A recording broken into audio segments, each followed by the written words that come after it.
Hello everyone, welcome to all of you on the YouTube channel of Prince Civil Services. Guys, my name is Anuj Kumar Sharma और आज मैं आप लोगों के बीच में इस सेशन में मौर्य साम्राज्य का एक बहुत ही इंपॉर्टेंट टॉपिक लेके आया हूं जिसका नाम है अर्थशास्त्र। आज हम लोग बच्चों अर्थशास्त्र के बारे में बात करेंगे, यानी कि अर्थशास्त्र का रचयिता कौन है, अर्थशास्त्र भारतीय साहित्यिक स्रोत के रूप में क्यों महत्वपूर्ण है और विश्व में इसका क्या स्थान है, और इस अर्थशास्त्र में मौर्य साम्राज्य के बारे में क्या क्या जानकारी प्राप्त होती है। इसके साथ साथ अगर हम लोग आज की भी बात करें तो वर्तमान में अर्थशास्त्र किस रूप में भारतीय अर्थव्यवस्था के लिए, भारतीय राजनीति के लिए किस प्रकार उपयोगी मानी जाती है, आज हम लोग इन सारी बातों की चर्चा करेंगे। तो चलिए स्टार्ट करते हैं अपने इस मौर्य साम्राज्य का एक छोटा सा सब टॉपिक है अर्थशास्त्र। लेकिन इसको स्टार्ट करने से पहले आप लोगों के लिए एक बहुत ही महत्वपूर्ण सूचना है कि देखिए, भारत का ये एकमात्र एक ऐसा संस्थान है प्रिंस सिविल सर्विसेज जहां पर आपको कॉलेज की पढ़ाई के साथ साथ आईएएस, आरएएस और अन्य गवर्नमेंट एग्जाम की तैयारी भी कराई जाती है। यानी कि जैसे ही आप 3 साल कंप्लीट करके निकलेंगे तो आप गवर्नमेंट एग्जाम के देने के लिए लगभग 80% आपका सिलेबस कंप्लीट हो चुका होगा गवर्नमेंट एग्जाम का, चाहे वो आईएएस हो चाहे वो आरएएस हो।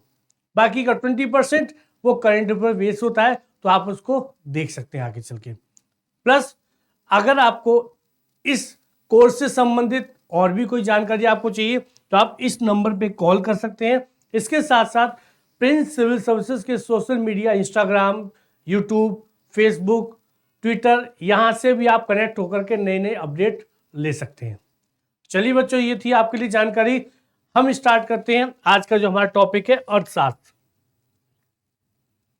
देखिए,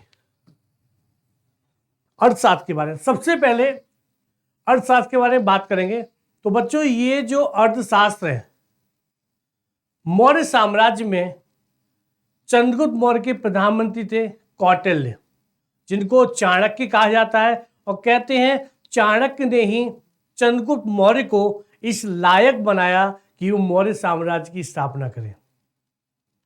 और चाणक्य ने ही नंद वंश की समाप्ति के लिए प्रतिज्ञा की थी और उन्होंने इस प्रतिज्ञा को पूरा भी किया और चंद्रगुप्त मौर्य को एक आधार बना करके दिया जिससे कि वो भारत में प्रथम मौर्य साम्राज्य की स्थापना कर सके।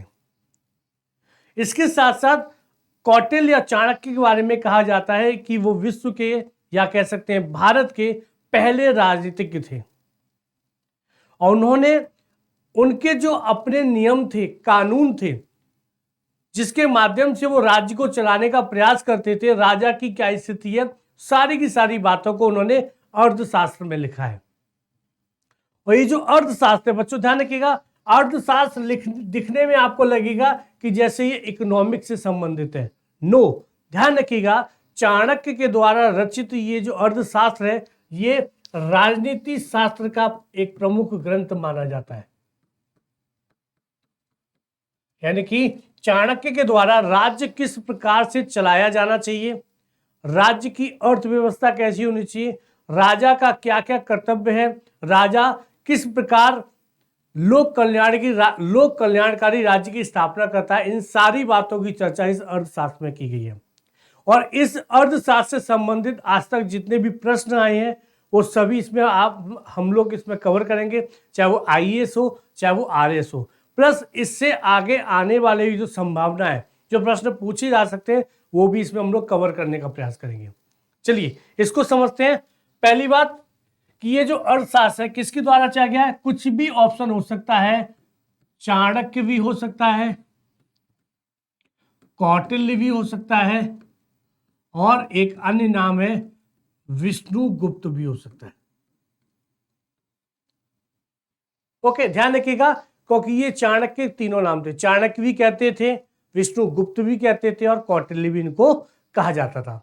अब देखिए, ये जो अर्थशास्त्र है, ये अर्थशास्त्र लगभग 15 अधिकरण में डिवाइड है, 180 प्रकरण इसमें पाए जाते हैं, लगभग 6000 श्लोक हैं जिसका संकलन किया गया है। यानी इसमें संकलन इसका कब किया गया, 3री शताब्दी में।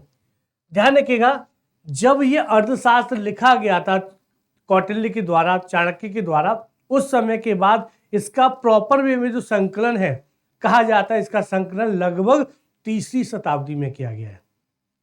कब किया गया है? तीसरी शताब्दी में। और इसमें कितने अधिकरण हैं? 15 अधिकरण हैं, 180 प्रकरण हैं और लगभग 6000 श्लोक इसमें पाए गए हैं। लेकिन सबसे खास बात ध्यान रखिएगा, इस अर्थशास्त्र में जो सब कुछ लिखा गया है, इसमें ये कहीं नहीं बताया गया कि ये अर्थशास्त्र चाणक्य के द्वारा लिखा गया है। इसमें क्या कहा गया है? इसमें कहा गया है कि इस ग्रंथ का जो लेखक है वो नंद वंश की भूमि को धारण करता है। यानी कि इसमें एक श्लोक के माध्यम से बताने का प्रयास किया गया है कि अर्थशास्त्र यानी कि इस ग्रंथ का जो लेखक है वो नंद वंश की भूमि को धारण करता है, यानी कि वो नंद वंश के समय का रहने वाला है। क्लियर? प्लस इस अर्थशास्त्र को वर्तमान समय में डॉक्टर आर शर्मा शास्त्री के द्वारा सर्वप्रथम 1909 में प्रकाशित किया गया था। यानी कि वर्तमान में जो हमारे समक्ष अर्थशास्त्र है, इस अर्थशास्त्र को सन 1909 में डॉक्टर आर शर्मा शास्त्री के द्वारा सबसे पहले प्रकाशित किया गया था और उसमें बताया गया था कि भारत की ये सबसे पहली राजनीति शास्त्र की पुस्तक है।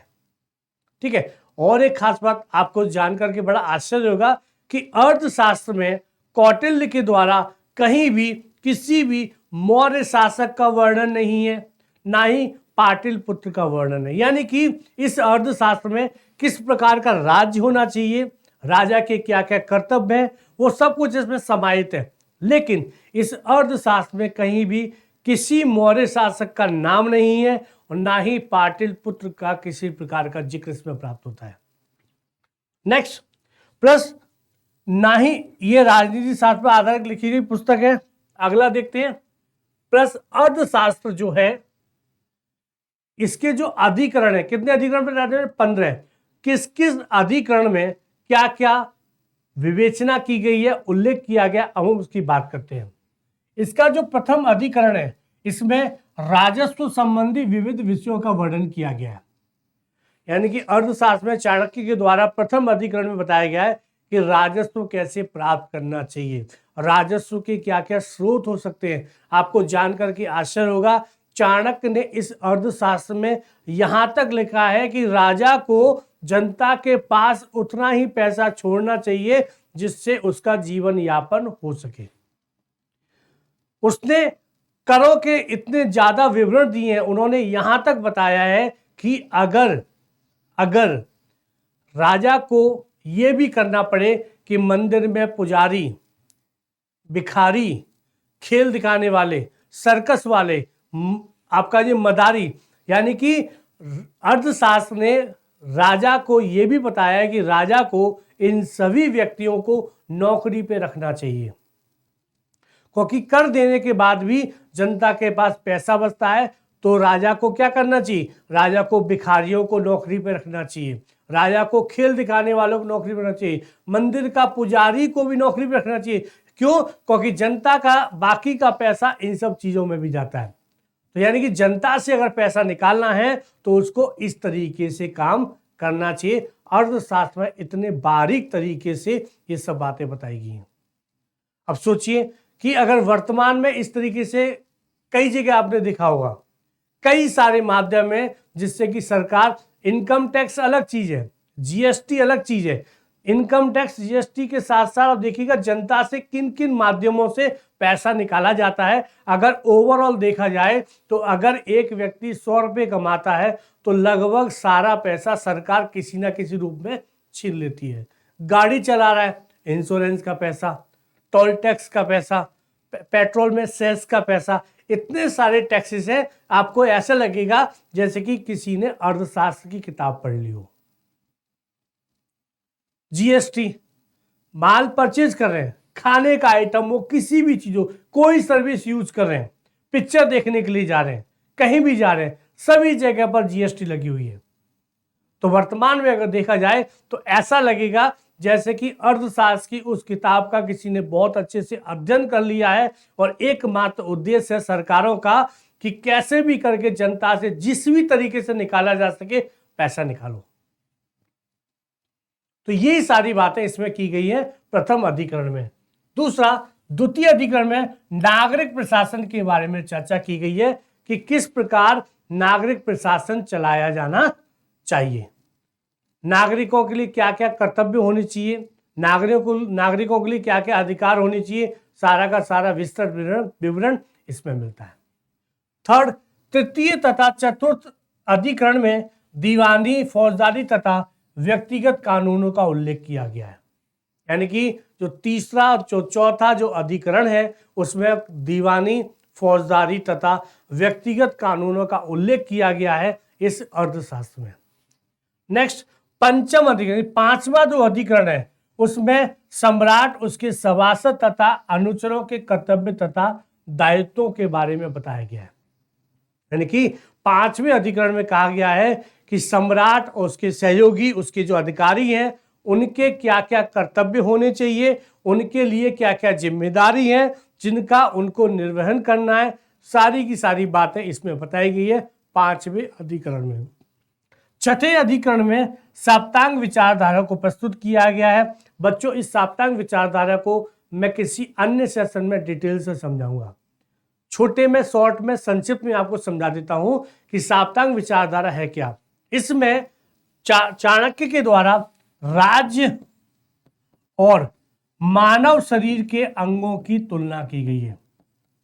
मानव शरीर के अंगों की तुलना की, यानी कि राज्य के कौन कौन से अंग हैं जो कि उसका सहयोग करते हैं शासन को चलाने में, उसी प्रकार मानव के जो शरीर के अंग हैं किस प्रकार शरीर को चलाने में सहयोग करते हैं, वो सारी बातें हम लोग एक अन्य सेशन में डिटेल से समझने का प्रयास करेंगे। बहुत ही इंपॉर्टेंट और बहुत ही इंटरेस्टिंग टॉपिक है ये साप्तांग विचारधारा। ये आपको हिस्ट्री के साथ साथ पॉलिटिकल साइंस में भी आपको हेल्प करता है। साप्तांग विचारधारा, इसको समझने का प्रयास करेंगे अगले सेशन में। अभी सिर्फ इतना समझिएगा कि साप्तांग विचारधारा किस अधिकरण में प्राप्त होता है। यह अधिकरण है छठा अधिकरण। नेक्स्ट, लेकिन जो अंतिम 9 अधिकरण हैं उसमें राजा की विदेश नीति, सैनिक अभियान, विजय के उपायुक्त एवं संधि के अवसर तथा शत्रु देश में लोकप्रियता, ये जो बाकी के 9 अधिकरण, 6 हम लोग डिस्कस कर चुके हैं, बाकी के 15 अधिकरण है, 6 हम लोग डिस्कस करें। 9 जो अधिकरण बचते हैं, 9 जो चैप्टर्स है, उन 9 चैप्टर में राजा की विदेश नीति कैसी होनी चाहिए, राजा किस प्रकार से सैनिक अभियान करे, किस प्रकार से वो संधि करे, किस प्रकार से वो युद्ध करे, किस प्रकार से राजा शत्रु देश में भी अपनी लोकप्रियता को प्राप्त करे, यानी कि वहां भी उसकी पब्लिसिटी बहुत ज्यादा हो, कैसे हो, ये सारी की सारी बातें उन 9 अधिकरणों में प्राप्त होती है। बच्चों, ये था 1 से लेकर के 15 अधिकरण में क्या क्या लिखा गया है, हेडिंग क्या क्या है, किन किन बातों की चर्चा की गई है, हमने उसकी जानकारी आपको दी। अब अर्थशास्त्र में और क्या क्या मिलता है उसकी बात कर लेते हैं हम लोग। जैसे कि इस अर्थशास्त्र में गुप्तचर प्रणाली का वर्णन किया गया है, और ध्यान रखिएगा भारतीय इतिहास का ये पहला ग्रंथ है जिसमें गुप्तचर प्रणाली के बारे में डिटेल से बताया गया है। यानी कि गुप्तचर व्यवस्था कैसी होनी चाहिए। 2 प्रकार के गुप्तचर होते थे, इसमें बताया गया संस्थागत और संचार, प्लस पुरुष के साथ साथ स्त्री गुप्तचरों की भी बात की गई है। तो ध्यान रखिएगा, आपको क्या रखना है कि गुप्तचर व्यवस्था के बारे में पहली बार बताने वाला जो ग्रंथ है वो है अर्थशास्त्र। प्लस इसमें जहाज रानी का भी सर्वप्रथम उल्लेख प्राप्त होता है। यानी कि अगर आपसे ये प्रश्न पूछा जाए कि निम्नलिखित में से किस ग्रंथ में जहाज रानी के बारे में किस में वर्णन प्राप्त होता है, तो वह अर्थशास्त्र। प्लस इसमें अर्थशास्त्र में कौटिल्य ने दासों के बारे में, स्लेव के बारे में बहुत ज्यादा डिटेल से चर्चा की है। उसने अर्थशास्त्र में बताया गया है कि कुल प्रकार 9 प्रकार के दास होते हैं, और उसमें शूद्रों को भी आर्य कहा गया, यानी कि शूद्रों को भी आर्य कहा गया है। इससे पहले शूद्रों को अनार्य कहा जाता था, लेकिन अर्थशास्त्र में सूत्रों को आर्य कहा गया है। यानी कि आप ये भी समझिएगा कि अर्थशास्त्र में दासों के कितने प्रकार बताए गए? 9। कौटिल्य ने बताया है कि इस समय भारत में 9 प्रकार के दास होते थे। क्लियर? चलिए, इसके साथ साथ इसमें अर्थशास्त्र में दंड के 18 प्रकार बताए गए। देखिएगा, जो दंड व्यवस्था है उसमें अर्थशास्त्र में कौटिल्य ने बताया है कि कुल मिलाकर के 18 प्रकार के दंड होते थे। यानी कि 18 प्रकार के अपराधों के लिए 18 प्रकार के दंड दिए जाते थे। लेकिन इसमें एक असमानता थी। असमानता क्या थी कि एक ही अपराध के लिए, सपोज कीजिए अगर एक पुरुष ने कहीं चोरी की है तो उसको 20 कोड़े मिलेंगे, सपोज कीजिए दंड में, और उसी प्रकार की चोरी को स्त्री को 10 मिलेंगे। यानी कि दंड के प्रावधान की बात करें तो एक ही अपराध के लिए पुरुष को जो दंड मिलता था उसका आधा दंड मिलता है, पनिशमेंट मिलता है स्त्री को। ये थोड़ी सी असमानता थी। प्लस सबसे अधिक सम्मान अर्थशास्त्र में ब्राह्मणों को दिया गया है। अर्थशास्त्र में 3 प्रकार की विजय की बात की गई है शत्रु के ऊपर। एक है धर्म विजय, लोभ विजय, असुर विजय। ठीक है। प्लस अर्थशास्त्र में पहली बार चक्रवर्ती सम्राट की सर्वप्रथम अवधारणा की बात की, यानी कि चक्रवर्ती सम्राट क्या होता है, कैसे बनता है, राजा को किस प्रकार प्रयास करना चाहिए, सारी की सारी बातें इसमें की गई है। प्लस इसमें जो खेतियार इलाके होते हैं, यानी कि जहां पर कृषि होती है, उनको जनपद कहा गया है। और जब राज्य के द्वारा अर्थशास्त्र में कहा गया है कि राजा को ये काम करना चाहिए, जहां पर खेती नहीं होती है वहां पर लोगों को पहले बसाना चाहिए ताकि वहां भी खेती हो सके, जिससे राज्य को आमदनी प्राप्त होगी, और इसको कहते थे जनपद निवेश। यानी कि जब राज्य के द्वारा खेती के विस्तार के लिए लोगों की बस्तियां बसाई जाती थी उसको कहते हैं जनपद निवेश। और अर्थशास्त्र में सभी प्रकार की कृषि की बात कही है, लेकिन अर्थशास्त्र में गन्ने की खेती को सबसे निकृष्ट माना जाता है, यानी कि सबसे खराब माना जाता है, क्योंकि इसमें बताया गया है कि गन्ने की खेती में ज्यादा पैसा लगता था, ज्यादा मेहनत लगती थी, लेकिन लाभ कम होता था। अब आपको जान करके कितना आश्चर्य होगा कि अगर वर्तमान में कोई अर्थशास्त्र को डिटेल से पढ़ ले तो सोचिएगा उसमें आने वाले भविष्य की राजनीति, भविष्य की अर्थव्यवस्था कितना डिटेल से दिया गया है। यहां तक कि कृषि के बारे में देखिए कितना डिटेल से बताया गया है कि कृषि करो, गन्ने की मत करो। क्यों? क्योंकि इसमें इन्वेस्टमेंट ज्यादा है, निवेश ज्यादा है, मेहनत ज्यादा है, लेकिन लाभ कम है। तो आप समझ सकते हैं कितना डिटेल से चाणक्य के द्वारा इसको सोचा गया होगा। ओके, तो बच्चों ये था अर्थशास्त्र से संबंधित कुछ तथ्य जो कि आपके एग्जाम के लिए बहुत काम आएंगे। प्लस एग्जाम के साथ साथ मैं कहता हूं कि सामान्य व्यक्ति को भी चाणक्य नीति के बारे में जानना चाहिए। और आप देखिएगा लगातार यूट्यूब पे कई सारे वीडियोस आपको मिलेंगे चाणक्य नीति के बारे में। 25 नियम, 100 नियम, 50 नियम। तो वो सब क्यों है? क्योंकि वाकई में चाणक्य विश्व का पहला एक ऐसा व्यक्ति था जिसने राजनीति के बारे में इतना डिटेल से, सूक्ष्म तरीके से लिखा है। चलिए बच्चों, सेशन आपको कैसा लगा प्लीज कमेंट में बताइएगा, और आपका कोई सजेशन हो वो भी दीजिएगा। प्लस इस प्लेटफॉर्म को शेयर कीजिए ताकि आपके दोस्त भी इसका लाभ उठा सकें। Thank you so much.